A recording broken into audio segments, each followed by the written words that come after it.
नमस्कार, मी लतिका। आज मी तुम्हाला सोड्या पावट्याचं कालवण बनवून दाखवणार आहे आणि ती पण काळ्या मसाल्यामध्ये। तर त्यासाठी कढई गरम करत ठेवली, त्यामध्ये पहिले पावटा आहे आपण थोडासा हलकासा भाजून घ्यायचा। पहिला बघा असे हलके हलकेसे डाग पडले की नाही की काढून घ्यायचं। पावटा काढून घेतलेला तर त्याच्यामध्ये बघा सोडे, ते एक वाटी जी होती ना त्याच वाटीने पण मी सोडे घेतलेले आहेत। एक वाटी पावटा आणि एक वाटी सोडा। तर हे पण सोडे मिनिटभर आपण भाजून घ्यायचे।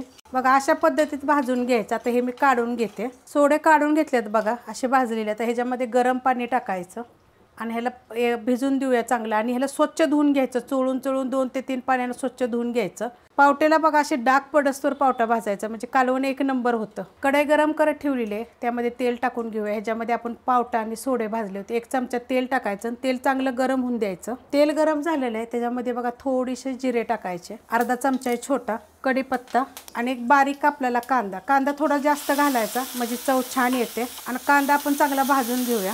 कांदा बघा असा भाजून घ्यायचा आणि गॅस आपला मीडियम गॅसवर मी भाजलेला आहे। आता ह्याच्यामध्ये आपण थोडीशी हळद टाकूया आणि हलवून घेऊया।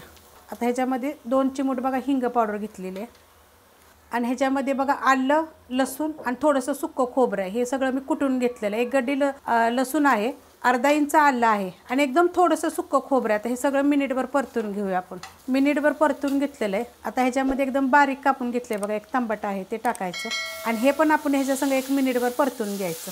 मिनिटभर परतून घेतलेलं। आता गॅस बारीक करायचा, कारण हे सगळं आपण मीडियम गॅसवर केलं होतं। आणि 2 चमचे टाकते बघा, 1.5 चमचा तिखटाप्रमाणे टाका आणि हे पण आता परतून घेऊया। ह्याच्यामध्ये काळा मसाला बघा 1.5 चमचा टाकलेला आहे। आता ह्याच्यामध्ये लगेच हा पावटा टाकायचा जे आपण भाजून घेतला होता तो, आणि हे सगळं आपण 1 मिनिटभर परतूया। परतून घेतलेलं आहे। आता ह्याच्यामध्ये बघा गरम मसाला, तर ह्याची पण व्हिडिओ टाकलेले, अर्धा चमचा टाकलेला आहे आणि चवीप्रमाणे मीठ टाकायचं।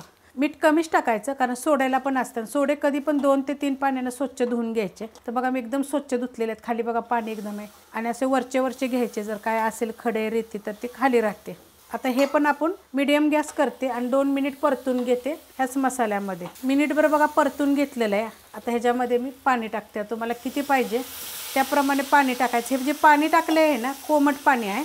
आता आपल्याला कालवण किती पाहिजे त्याप्रमाणेच पाणी टाकायचं। तर मी त्याच्यात अजून अर्धा ग्लास टाकणार आहे। पहिला हलवून घेते, मिक्स करून घेतले बघा। आता एक तर घट्ट झालेलं आहे आणि आपल्याला ह्याच्यामधला कसा पावटा शिजला पाहिजे, सोडे शिजले पाहिजे, त्यासाठी ह्यामध्ये आपल्याला अजून अर्धा ग्लास पाणी वतायचं। तर अशा मापाचा ग्लास आहे, तुम्हाला जेवढं कालवण पाहिजे त्याप्रमाणे करायचं। एवढ्यामध्ये 5 ते 6 लोकांना तुम्ही खाऊ शकता, एवढं कालवण होतं। आणि आता हे मीडियम गॅसवर शिजून देते। 20 मिनिटं झाले तर बघा एकदम बारीक गॅसवर ठेवलेलं आहे, मस्त असं झालेलं आहे आणि आटलेलं बी भरपूर आहे बघा। अशा पद्धतीत झालेलं आहे, 1 नंबर झालेलं आहे। तुम्ही करून बघा। रेसिपी आवडली की लाईक करा, सबस्क्राईब करा, कमेंट करा आणि शेअर बी करा।